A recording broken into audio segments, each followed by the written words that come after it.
সবাই মরে যাবো, আমরা সবাই, কেউ থাকবো না।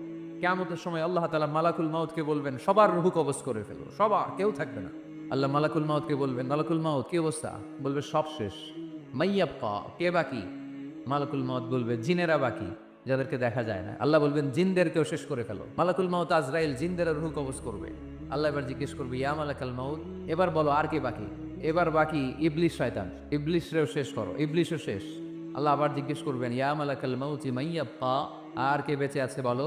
মালাকুল মউত বলবে, আল্লাহ আপনার কথা মতো ধরে ধরে সব শেষ, ফেরেশতাও শেষ, চারজন ছাড়া। আল্লাহ বলবে, যাও ইযহাব ইনতালিক ইলা জিবরিল, জিবরাইলের রূহ কবজ করো। ওই তিন ফেরেশতাও শেষ। আল্লাহ বলবেন, কেউ নাই? মালাকুল মউত বলবে, না আল্লাহ, কেউ নাই। এবার আল্লাহ তাআলা বলবেন, মালাকুল মউত তুমি তো সবাই রে মারছো, এবার তুমি মরো, তুমি মরো। শোনার সাথে সাথে মালাকুল মউতের কাঁপুনি ছুটে যাবে, খিঁচুনি এসে যাবে ভয়ে। রব্বুল আলামিন বলবেন, মালাকুল মউত কেঁদো না, এটাই দুনিয়ার বিধান, আমি আল্লাহর দেয়া বিধান, এটাই, জন্মালেই মরতে হয়। যাও, জান্নাত জাহান্নামের মাঝখানে একটা জায়গা আছে, জায়গাটার নাম হলো আরাফ।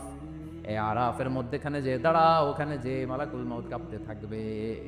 মালাকুল মউত বলবে, আল্লাহ সৃষ্টির শুরুতে যদি জানতাম সবাইকে মৃত্যুদান করার পরে, রূহ কবজ করার পরে আমাকেও মরতে হবে, তাহলে এই কঠিন দায়িত্বের ব্যাপারে আপনার কাছে ক্ষমা চাইতাম।